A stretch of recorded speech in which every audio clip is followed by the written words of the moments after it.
and affection. I've just come from a fellow party worker's house whose mother had served the Congress for many, many decades. And they showed me a little bit of your Goan hospitality, which is always so welcoming and kind. We're all so grateful to you. So first of all, thank you very much for that. Dinesh Gundurao ji, Girish Chodhankar ji, Digambar Kamat ji, Shri Alex Sequeira ji, Shri Srinivas ji, Joe Diaz ji, and workers of the Congress Party, Youth Congress volunteers, Mahila Congress, Minority Congress, members of the media. I feel privileged to be able to address you today, even though it's election season, and you must be quite fed up of listening to speeches of politicians, many of them promising you lots of things which you aren't very sure whether are going to happen or not. But actually, this election for Goa is really, really significant. And it's significant not just from the point of view of us political parties, but particularly from the point of view of Goa. What we have here is a state rich in resources, rich in natural beauty, rich in skill, with a good youthful population, and yet the second highest in unemployment in India. And yet, the focus of the government, instead of being on development, instead of being on how to move forward, how to protect the natural beauty of Goa, how to protect your resources, or at least to utilize them for your own good, there is no such focus. The focus is only on staying in power, and by whatever means one can stay in power. You saw the biggest example of that was what happened after the result of the last election. It was very clearly evident that power was being usurped, and democracy was being upturned. You then got a government that focused on creating wealth for its own industrialist friends. You have a huge example of that here in Goa itself. You have the double laning of the highway. You have these three projects, the highway expansion, the double tracking, and the electricity lines that are going through your natural habitat, carrying coal from one end to the other, only for the benefit of one single industrialist. Not a single youth from Goa is getting a single job out of this exercise. What are you getting? You're getting pollution, your environment is being destroyed. So this is symbolic of actually what is happening to Goa. If you listen to the speeches of BJP leaders, they tend to say that they want to build a golden Goa.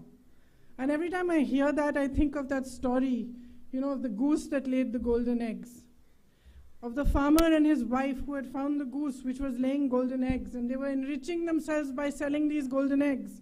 And then one day they sat down, they became so greedy that they had a discussion with each other and said, look, this goose must be having so many golden eggs inside, why don't we just cut her up and take them out? And to me, that is what is being done to your state. They are seeing resources, there is greed, they are seeing huge amount of resources, and they're wanting to take those resources to enrich themselves, rather than actually enriching the state, understanding your culture. There is a disrespect for your individuality, for your culture, for your identity. And when you have a government that actually internally cannot accept your differences, cannot accept your culture the way it is, does not want it to flourish, wants a uniform culture, then the result is that your state suffers, that you suffer. Everywhere in Goa, wherever I have been, I was here earlier for campaigning. I spoke to people from all different sections of society. I spoke to women, I spoke to young people, I spoke to fishermen. Everybody was under stress and pressure. Nobody, not one of them, could answer the question I asked, has your life improved in the last 5 years, with a yes? Not a single one of them. Each one only said that they had added stress. You have a flourishing tourism industry. It's been the most affected with COVID. You saw that during COVID, there was very little support for you from the government. aside from that health support and the health services, and even helping those doctors and nurses to perform their duties, making life easier for them rather than complicating it further, you didn't see any of that happening. At the same time, you saw that because of COVID, because of the lockdowns, your tourism industry was deeply affected. Again, nothing was done to help you. We've seen a budget recently, and in that budget, there are lots of provisions for the big industrialist friends of the government. But there are no provisions for the middle class, there are literally no provisions for the poor, and there are no provisions for the small and medium businesses on which manufacturing thrives and on which jobs thrive. So when we say unemployment is an issue, the greatest employers across the country are the small and medium businesses, are the businesses that you run, your tourism business here, you know, somebody's running a small hotel, somebody's running a restaurant, those are good for employment. Small manufacturing units, those actually help employment. There is absolutely no stress in supporting them. There is no focus on what could have been done once, of course, Corona hit the whole world. In that sense, everybody was affected.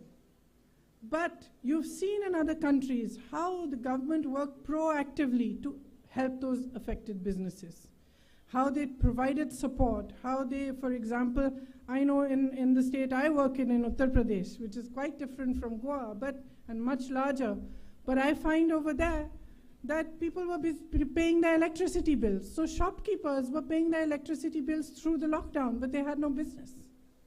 So they started taking loans, and now they are mired in debt. So unless you have a government that thinks progressively, that thinks for you, and that is actually has its heart in the right place, to be honest, that thinks of the state as an identity of its own, with a culture of its own, and of the country, you cannot flourish and progress. So I am here, and I've come all the way to say to you that you are watching what is going on around you. You have seen what has happened in the Mole forest. You have seen what has happened with the hills and the jungles of your beautiful state. You have seen how on Goa Mukti Divas, people were beaten up by the police. You have seen how heritage buildings are being harmed in old Goa. You've seen the job scams, which we are seeing all over the country under BJP rule. I'm seeing in Uttar Pradesh, the children are giving exam after exam. After they give the exam, the cutoff date is changed. The paper leaks, so the exam is cancelled, then they give another exam, and they wait in hope. They wait for a year, they wait for 2 years. Some children are waiting for 5 to 6 years. And here you have an insane example in which the PA of the minister gets 100 on 100 on a job exam. So there are scams being carried out instead of employment being given. Every government has jobs to give. It also has the funds to help you create employment. None of that is being done here. You're able to see it very clearly. As I said about small businesses, you had GST, you had the lockdown, and right before that, I think I was in Goa at the time when the Notbandi was announced, and suddenly you had demonetization. Now this affected the small and medium businesses worse than it affected anyone else in the country. We were all told, line up, because this is your patriotism and black money is going to be brought back into India, and nothing happened. We never saw a penny of that black money. What we did see was the collapse of many, many hard-working people's businesses which had been built with their sweat and toil. And till today, post-GST, post-demonetization, and post the COVID and the lockdowns, there is no support from the government for you. We hear them talking about building a casino capital here. There's nothing they're doing for the service industry. They talk about safety for women. And I have a fact here, a figure of 24% rise in crime against women in Goa. There is apparently a minister who in one of these cases blamed the girl for the violence that happened against her. And this is typical of a mindset that is unaccepting of actually what the truth is. and unaccepting of the fact that women are equals. You know that I've been working very hard to bring women into the political process. And in Uttar Pradesh, we've said that 40% of the women will fight the elections. The reason I'm doing this, you're nodding, come to Uttar Pradesh. I'll have come here and work after that here, work hard on convincing these men here.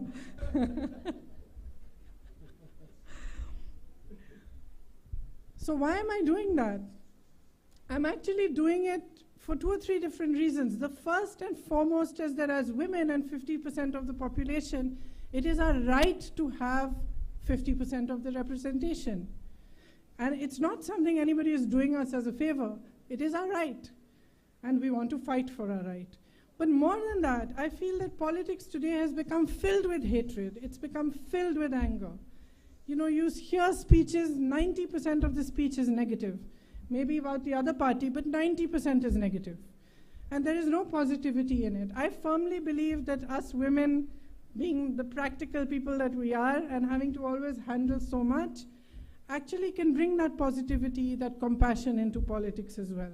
So it's my belief that all of us women should be helped also to stand up on our feet. And to that, I would like to say that the Congress party in Goa has come out with a manifesto. And in the manifesto, there are a lot of nice things for women, which I would like to tell you about. I'm going to read it. In government jobs which will be provided in Goa, 30% of them will be for women. There will be a working women's hostel in Margao and Panaji for working women. There will be an increase in the number of police stations which are manned by women.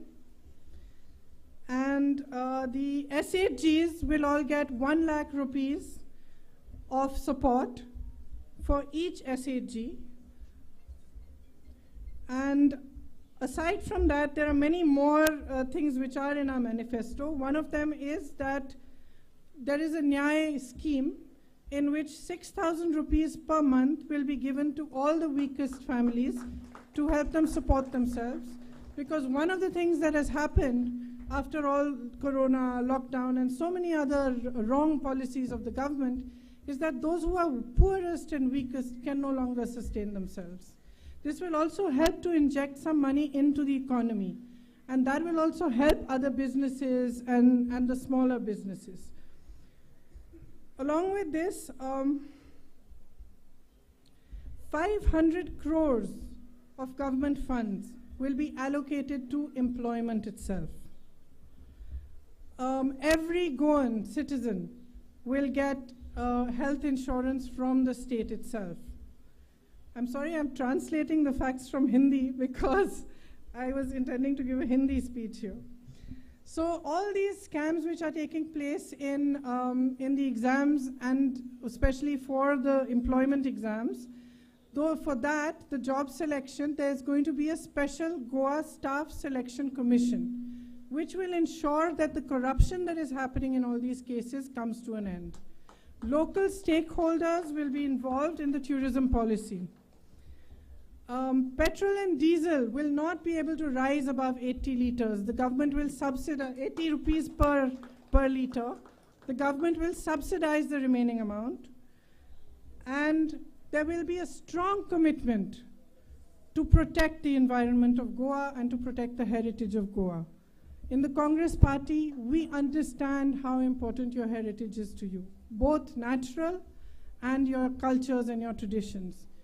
And it is from that understanding that many, many years ago, my grandmother conducted possibly the only referendum that was ever conducted in India, in Goa, to find out from the people of Goa whether they wanted to be part of the Maharashtra state or they wanted a state to themselves.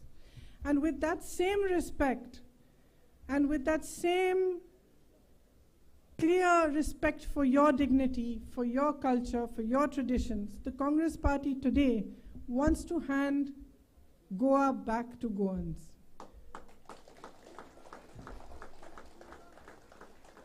It wants to create policies that are for your benefit, not for the benefit of outsiders.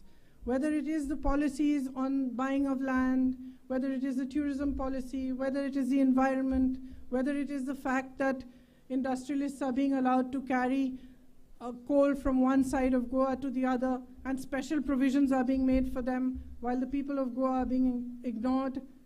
All of this, we promise that we are going to focus on fully, and we are going to give you a stable government that works for Goans. So in this election, I come back to what I began with. This is an extremely important election for you, more than for any of us.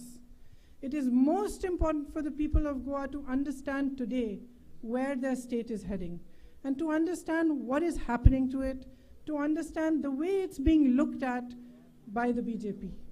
It's simply a resource for their greed for power and for their greed for helping their industrialist friends. So if you want your identity, your culture, and your traditions to remain strong and intact, if you want a government that accepts, understands, and believes the same, then please vote for the Congress in this election. I am here to say to you that we have taken a pledge that the promises that are being made to you will be delivered. We will work hard for you. We will work day and night to provide you with the kind of government that helps you grow and helps the development of Goa. Thank you very much for listening to me. All the very best to all of you.